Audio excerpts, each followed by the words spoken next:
Ini adalah sebuah kisah pemuda yang selalu mendapat tumpangan pria bertopi yang ternyata meminta agar jasadnya ditemukan. Begini kisah selengkapnya. Hujan rintik jatuh di jendela bus yang melaju pelan, menyusuri jalanan menuju Semarang.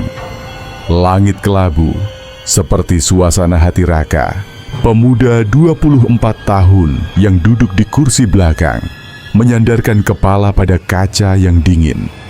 Di pangkuannya, ada tas ransel yang sudah usang, isinya hanya beberapa pakaian, ijazah, dan harapan yang kini tinggal serpih-serpih kecil. 3 tahun di Jakarta, 3 tahun penuh impian, perjuangan, dan akhirnya kegagalan. Maaf ya mas, belum ada posisi yang cocok untuk saat ini. Mohon maaf, kami mencari kandidat dengan pengalaman lebih.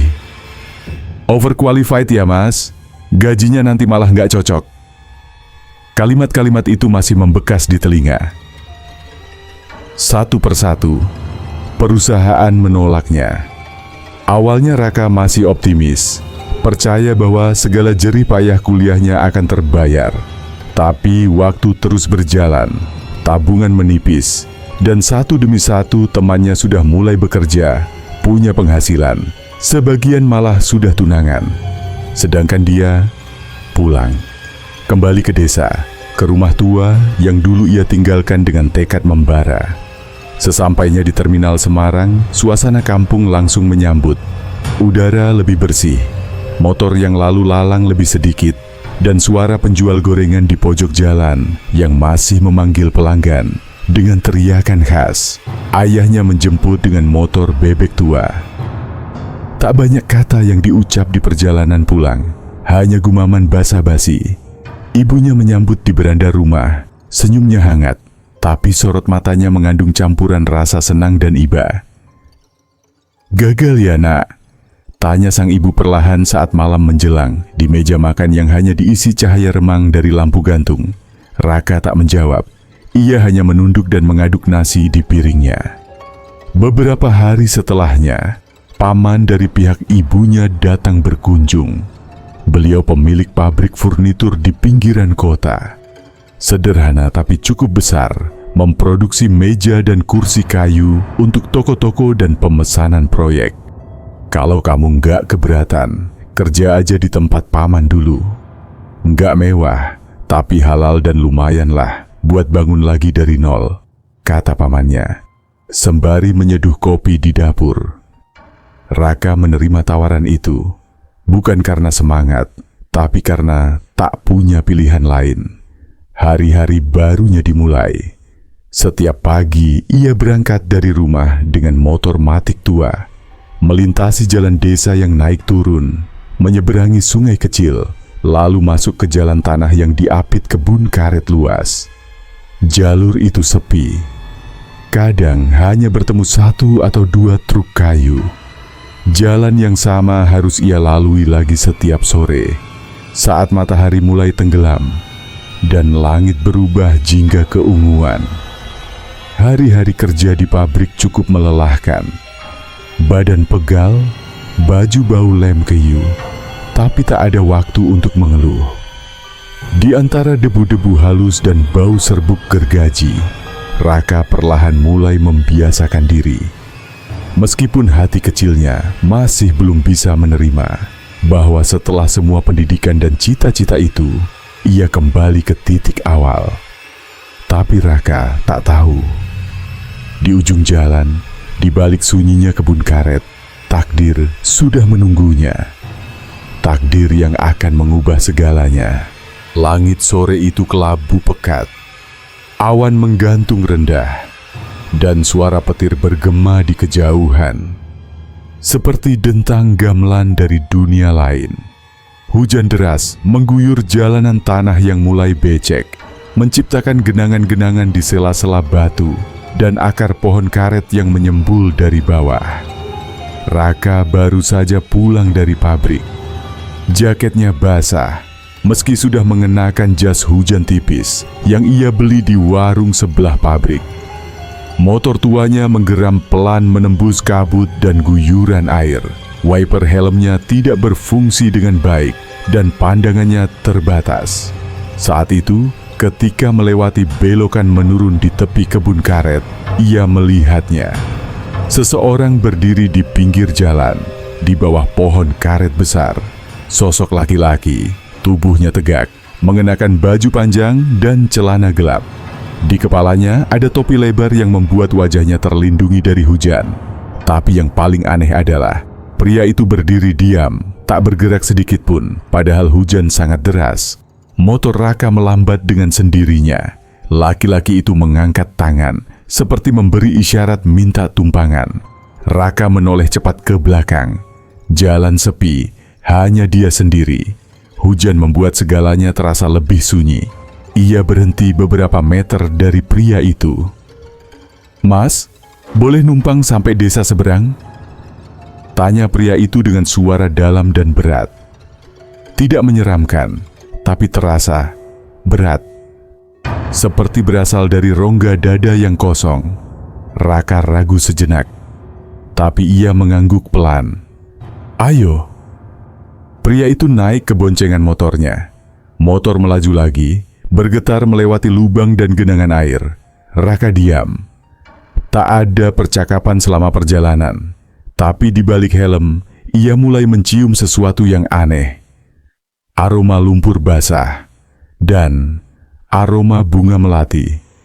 Setelah sekitar 10 menit, mereka sampai di simpang jalan kecil yang mengarah ke desa sebelah. Pria itu menepuk pundaknya pelan, memberi tanda untuk berhenti. "Di sini aja, Mas. Terima kasih ya." Raka menoleh. Pria itu turun perlahan, berdiri di pinggir jalan dengan tenang. Sebelum sempat Raka bertanya lebih lanjut, pria itu sudah membalikan badan dan berjalan menjauh, menyusuri jalan gelap yang sepi. Hujan masih turun deras, dan dalam kabut tipis senja itu, sosok pria itu perlahan menghilang di antara pepohonan dan kabut. Sesampainya di rumah, Raka tidak langsung masuk. Ia memandangi motornya dan mencium helm cadangan di boncengan. Masih ada bau itu, lumpur dan bunga. Ia mengernyit, lalu menggeleng. Mungkin cuma perasaannya saja, atau efek kelelahan. Tapi malam itu, ia tidak bisa tidur dengan tenang. Ada sesuatu dari pria tadi yang tertinggal. Bukan cuma bau, tapi perasaan. Perasaan bahwa itu bukan pertemuan terakhir mereka. Hari kedua, hujan turun lagi. Seolah alam tahu, Raka akan melewati jalan itu di waktu yang sama. Dan di tempat yang sama, di bawah pohon karet besar itu, pria bertopi itu berdiri lagi. Raka langsung merinding begitu melihatnya.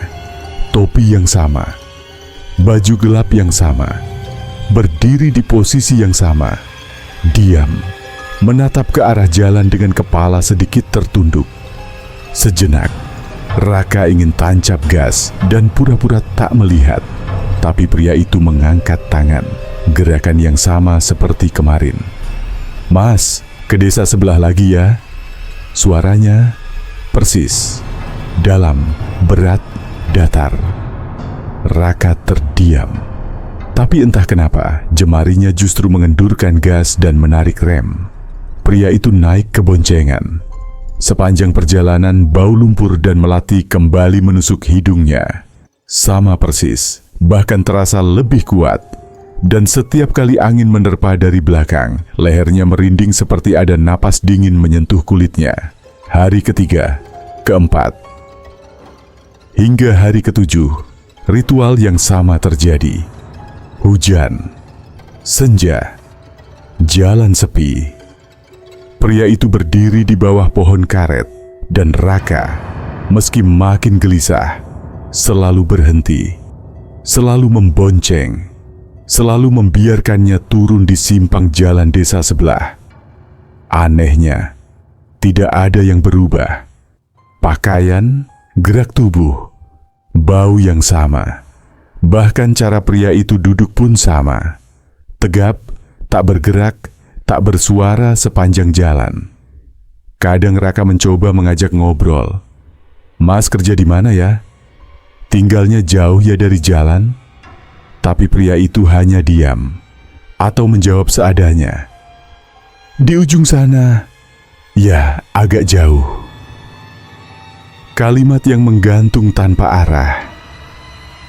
Seperti suara yang keluar tanpa niat untuk benar-benar berbicara. Hari ke-8, Raka mulai takut tidur. Malam-malamnya dipenuhi mimpi-mimpi aneh. Hutan karet yang berkabut, suara langkah yang mengikutinya dari belakang, dan aroma bunga yang semakin menusuk. Kadang ia terbangun dengan keringat dingin, merasa seperti seseorang berdiri di sudut kamarnya, mengawasi dalam diam. Ia sudah tidak cerita ke siapa-siapa. Ayah dan ibunya hanya tahu ia pulang kerja makin muram. Pamannya pernah bertanya, "Capek ya, kerja manual gitu?" Tapi Raka hanya tersenyum kecil. Bukan karena lelah kerja, tapi lelah menahan ketakutan. Hari ke-9, langit sangat gelap. Hujan tak hanya deras, tapi disertai angin yang membuat ranting bergoyang seperti lengan-lengan makhluk tak kasat mata.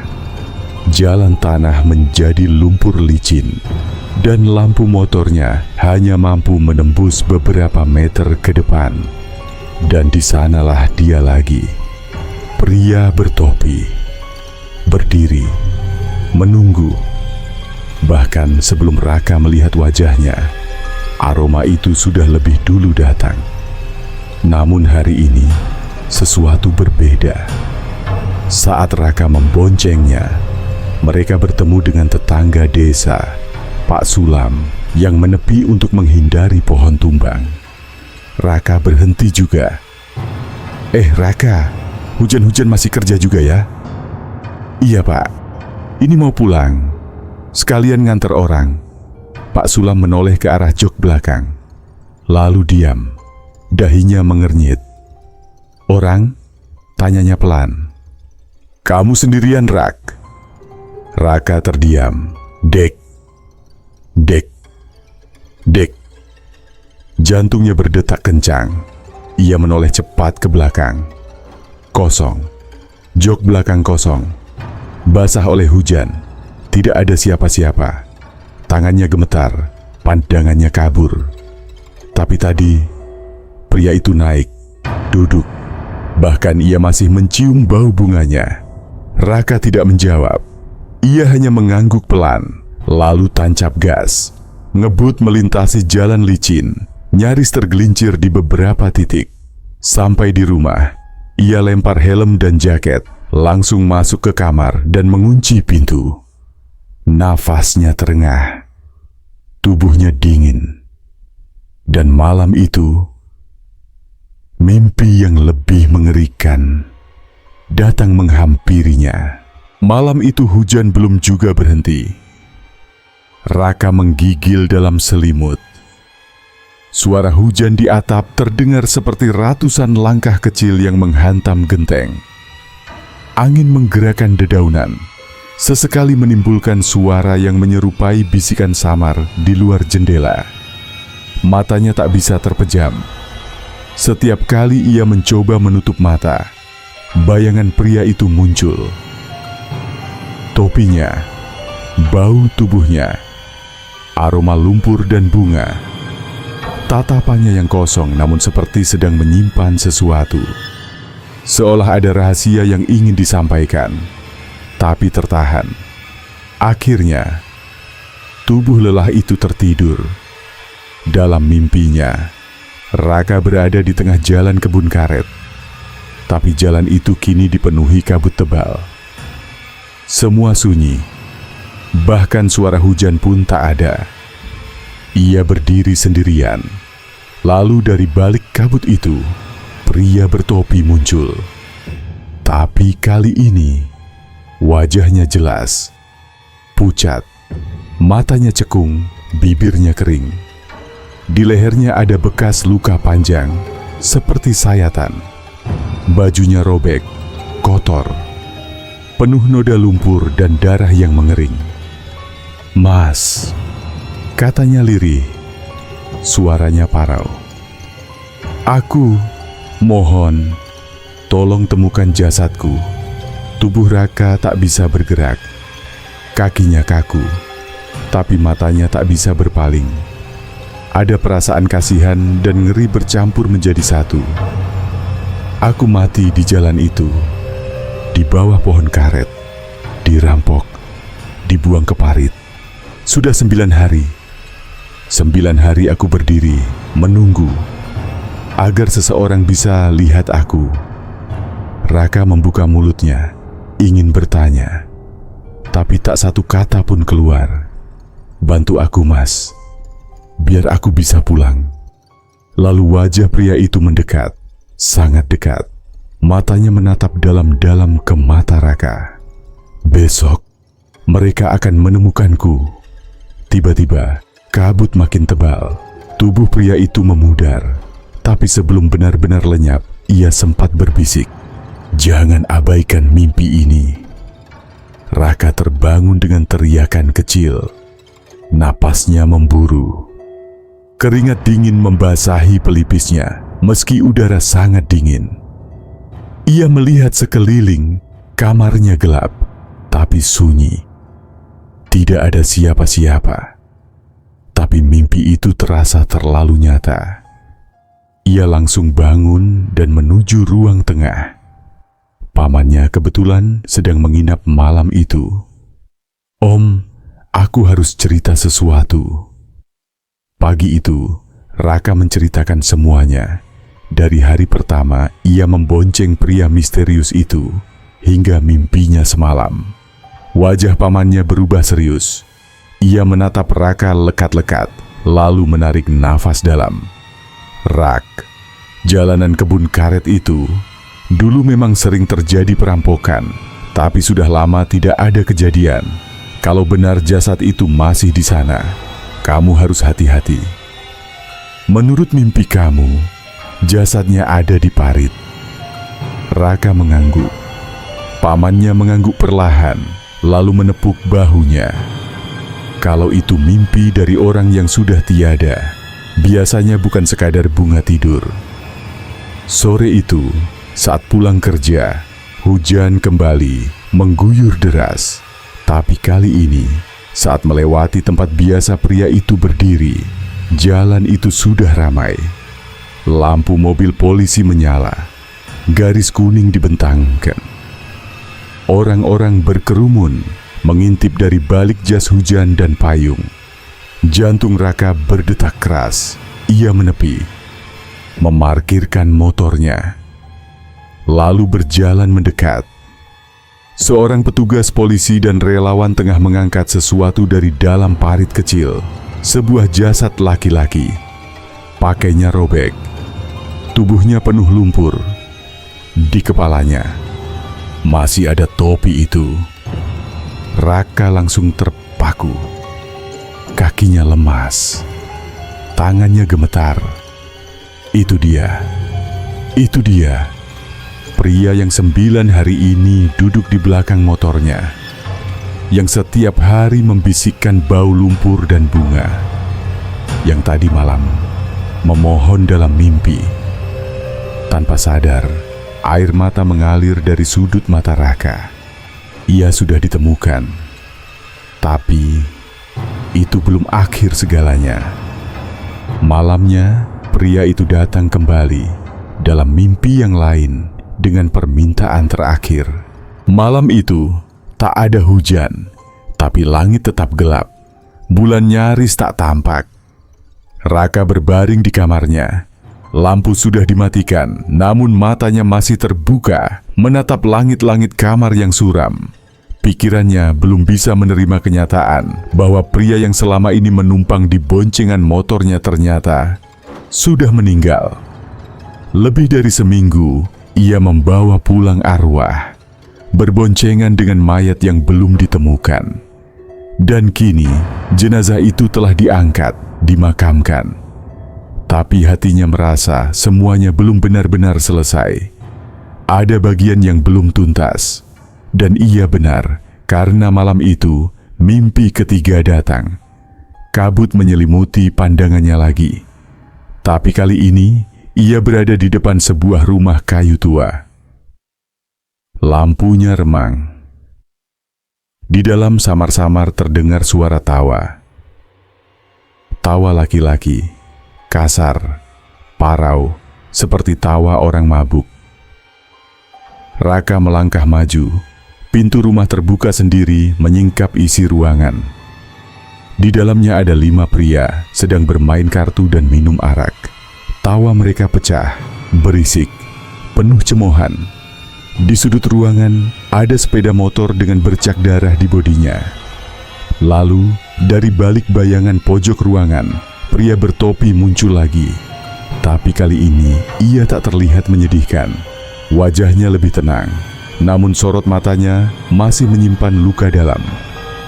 Mereka yang membunuhku. Raka menatap kelima pria itu. Satu di antaranya terlihat muda, mengenakan jaket lusuh berlogo ormas. Satu lagi berkumis tebal, dengan mata sayu seperti tak pernah tidur. Mereka semua tertawa, tanpa menyadari bahwa ada yang mengintai mereka dari dunia lain. Aku dihadang, dompetku dirampas, lalu mereka pukul aku sampai mati. Setelah itu, dibuang ke parit, seperti binatang. Suara pria itu terdengar tenang, tapi penuh dendam. Mas, tolong, jangan biarkan mereka bebas. Mereka akan lakukan ini lagi pada orang lain. Kemudian, ia menunjuk ke arah jendela rumah. Rumah ini di ujung jalan kampung itu, yang dekat pohon mangga besar. Kamu pasti tahu. Sebelum mimpi memudar, pria itu bicara satu kali lagi. Kalau kamu berani, laporkan. Aku akan membantumu. Raka terbangun dengan nafas memburu. Ia langsung duduk, tangan menggenggam sprei yang basah oleh keringat. Rumah dengan jendela kayu, 5 pria, pohon mangga besar. Ia tahu tempat itu. Letaknya tak jauh dari jalur pulang, tapi memang agak tersembunyi. Siang harinya, ia mencari alasan untuk lewat daerah itu. Ia pura-pura mengantar potongan kayu ke toko langganan paman. Setelah itu, ia memutar arah dan pelan-pelan mengamati rumah ujung jalan. Dan benar, rumah itu persis seperti di mimpinya. Dari celah pagar kayu yang rusak, ia bisa melihat 2 pria duduk di teras, minum dan tertawa keras. Motor-motor parkir sembarangan di halaman. Dari dalam rumah, terdengar suara gaduh, musik keras, tawa, suara barang jatuh. Raka menunduk cepat dan menjauh. Nafasnya cepat, tangan gemetar, tapi hatinya sudah mantap. Malamnya, ia datang ke kantor polisi sektor terdekat. Ia tak menceritakan soal mimpi, hanya mengatakan bahwa ada rumah yang menimbulkan keresahan, pesta miras, perjudian, kebisingan yang mengganggu warga. Ada yang melapor juga, Mas. Kita udah intai beberapa hari, kata petugas. 3 malam kemudian, penggerebekan dilakukan. Polisi masuk saat para pelaku sedang lengah. Beberapa lari, tapi satu persatu berhasil ditangkap. Dan saat interogasi, salah satu dari mereka pecah. Ia mengaku bahwa beberapa minggu lalu, mereka menghadang seorang laki-laki sendirian yang lewat jalan kebun karet saat hujan. Niatnya cuma merampas uang, tapi saat korban melawan, mereka memukulnya dengan kayu hingga pingsan. Karena panik, mereka menyeret tubuh itu dan melemparkannya ke parit. Kami kira dia udah mati. Hujan deras, kami kabur. Pengakuan itu dicatat. Bukti ditemukan, kasus pembunuhan resmi terbuka. Malam setelah penangkapan, Raka tidur lebih nyenyak dari malam-malam sebelumnya. Dan untuk terakhir kalinya, pria bertopi itu datang dalam mimpinya. Ia berdiri jauh di ujung jalan, tersenyum samar, tanpa kata, tanpa suara, lalu perlahan memutar tubuh, melangkah menjauh, hingga kabut menelannya sepenuhnya. Dan sejak itu, Raka tak pernah melihatnya lagi.